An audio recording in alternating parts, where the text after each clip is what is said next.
Hey there, Internet! Welcome to the Hard On Gear channel, where I discuss and review my used and abused knives and gear, so that you know what is or isn't worth spending your hard-earned money on. So today I'm just going to quickly talk about some of the fixed blade knives I plan on picking up in the next few months and or years. A few of the fixed blade knives I picked up in the last year include the Groman Knives No. 1 Design D8 Russell belt knife, the ESEE Azula No. 2 from ESEE Knives, and the CRKT Minimalist in the Warncliffe fashion here.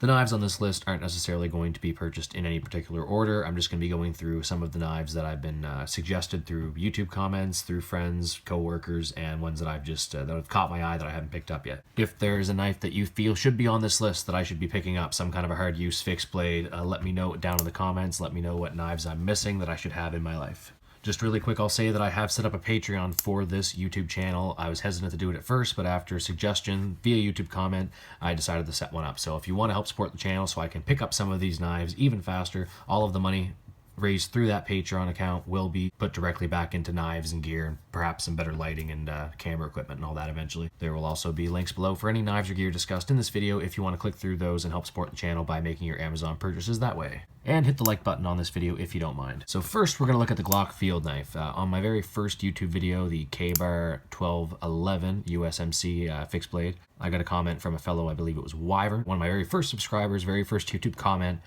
recommending me to pick up the Glock field knife and do a review on it. I do apologize, I haven't gotten around to it yet. There's been a few folding knives I had to pick up, but this is extremely high on my knives to buy list. I think, in fact, this might be the next knife I order here in the next month or two. Probably the serrated back version, just because why not? If you are familiar with Glock, it's probably with them for their manufacturing of pistols and firearms, but generally speaking, the Glock is known as a firearm company. However, before the first Glock firearm was invented, I believe the Glock field knife came first. Glock knife is made of spring steel, a 1095, something along those lines, very close to 1095 carbon steel, just a little bit different in its properties. Just as rugged and durable, and this knife has a great reputation and is carried by many militaries all over the world. Oh, and that Glock knife's going to run you about 30-40 bucks American, 60-70 bucks Canadian. I'll definitely be picking that up in the near future. Thanks a lot for that suggestion. Keep an eye out for the Glock field knife on this channel in the very near future. Next up's the Bradford Guardian 3, and, well, to be honest, more specifically, the 3.5. A little bit larger, and it's got a nice finger choil there, which gives you a little more security if you're doing anything where you might want to worry about your finger sliding up onto the blade. But the Bradford Guardian was the big competitor for the ESEE Azula 2. I was really torn on which one I was going to grab. I ended up going with the Azula 2, a little bit smaller. I kind of like the sheath a little bit better, more carrying options, and I really did want a beater of a knife, and the 1095 carbon steel, it really does provide me with what I wanted. Since I'm already going to have the Mannix 2 on me, if I do want to do anything more slicey, you can pick up a Bradford Guardian 3 or 3.5 for around 120 to 150 bucks American. Depending on the blade steels and what handle materials, it can be a little bit more, a little bit less. And it's going to cost about 200 bucks for the N690 version, which is a decent amount for a fixed blade, but I'd say well worth it for the quality of the Bradford Guardian series. Next is the Cold Steel SRK fixed blade. This is one of the most popular cold steel fixed blades. It's been issued to Navy SEALs bud candidates for the last 20 years or so. For about 40-50 bucks American or 60-70 Canadian, you're getting bang for your buck, one of the best fixed blades you're probably going to be able to buy on the market. That's for the SK5 version, by the way. You can get the 3V version for, I think, somewhere closer to 150 or 200 bucks. 3V seems like an awesome steel. I can't wait to try it out someday, but probably not on a $200 version of the SRK. The other thing is I feel like this would throw pretty well, and I just tempted to get some different knives for throwing, but I just feel like I'm never going to be carrying throwing knives on me, so why would I want to practice throwing knives? The SRK seems like something that you would carry on you in certain situations and still be able to throw. Why is that relevant? Really not at all, just because I'm dumb and nerdy and it just seems like the logical thing to do. Probably going to do a whole video just on the cold steel knives I plan on picking up, because cold steel was really my introduction to the knife world when I first picked up my Recon 1 back in 2013. This really did sell me on cold steel, and it got me all over their website looking at all their models, and there's all kinds of cold steel knives just within that brand alone that I'd like to pick up. So maybe keep an eye out for that video in the near future. Also, check out the full Recon 1 review if you're looking for a one-stop shop review of this super awesome 9-inch folding knife from Cold Steel. Next up, we've got the Strider DBL, or the DB if you want something a little bit smaller.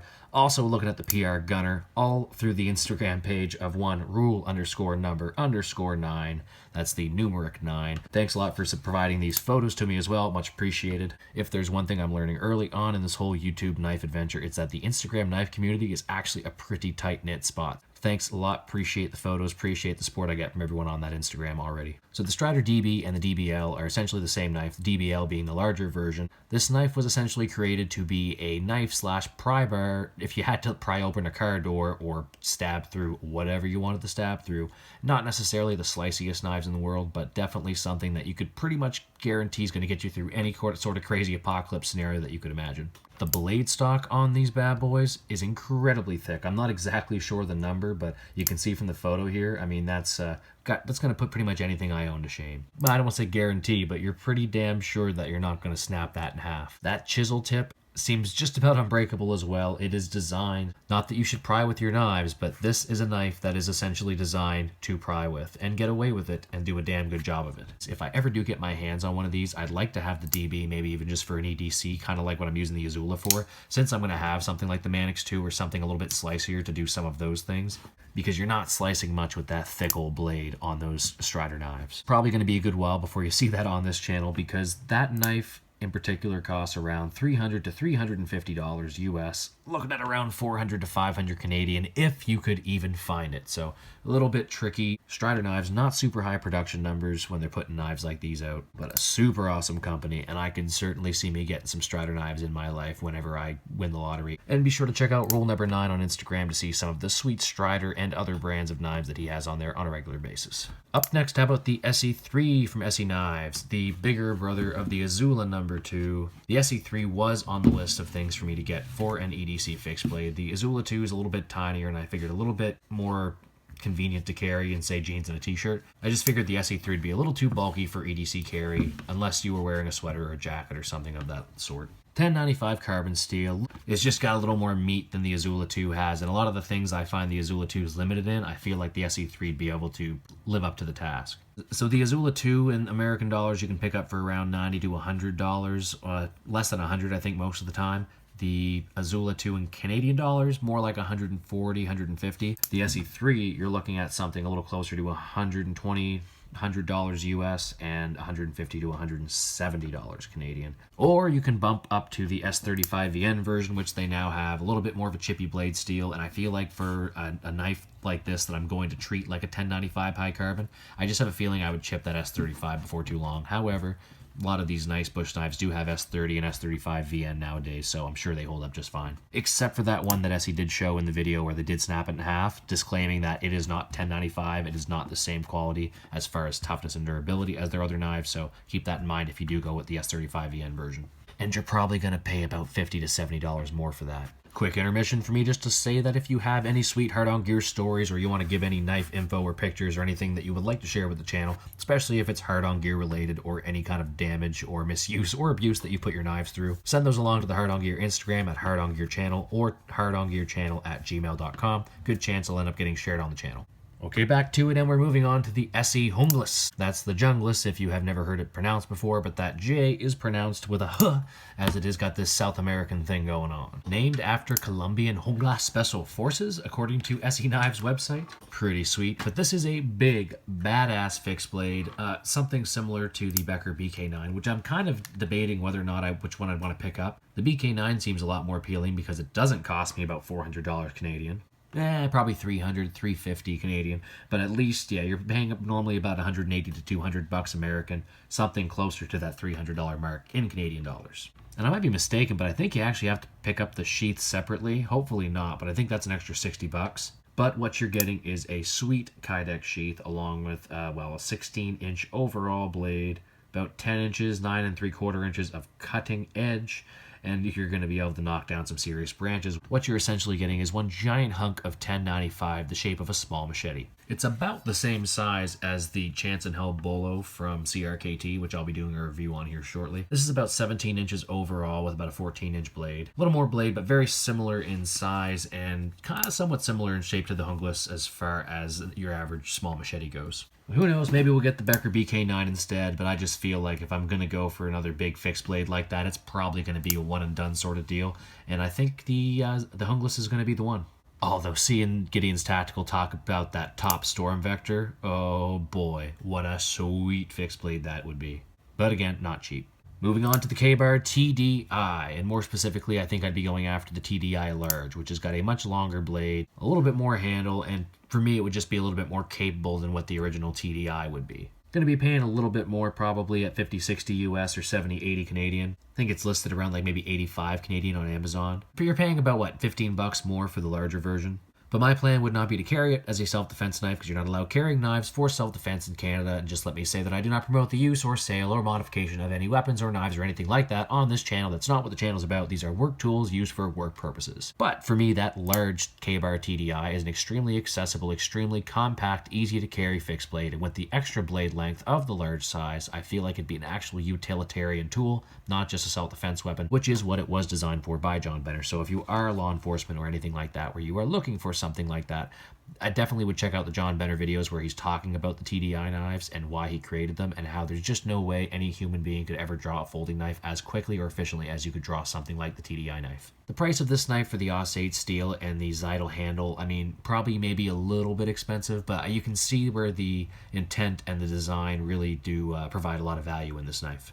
Number 8 on the list, we have the Tops Mill Spie Elite, recommended to me by a fellow named Face in the Crowd on my ESEE Azula number 2 review. I asked in that video, are there any fixed blade EDCs that are better than the ESEE Azula 2? And he responded with the Mill Spie Elite. And let me say, after looking into this, I actually did not know this knife existed. I had not looked through Tops Knives catalog enough. I still need to do some more browsing, but let me tell you, there are some knives on Tops list that I would definitely like to get my hands on. The Mill Spie Elite's probably the top dog because it really is just a bigger, badder version of the Azula with a little more capability, a little more handle. It really is like almost a step up from the Azula 2. So I don't know. People have their preferences. Let me know in the comments which one you prefer if you've got to use both of them. But I can definitely see me picking up that as my first Tops fixed blade knife. Oh, and did I mention it's also 1095 and just as powder coated and just as awesome in pretty much every way that the ESEE Azula 2 is. So very impressive. Up next, one that will be picked up very, very soon because I've wanted to pick this knife up for a while. It's the Spyderco Bow River.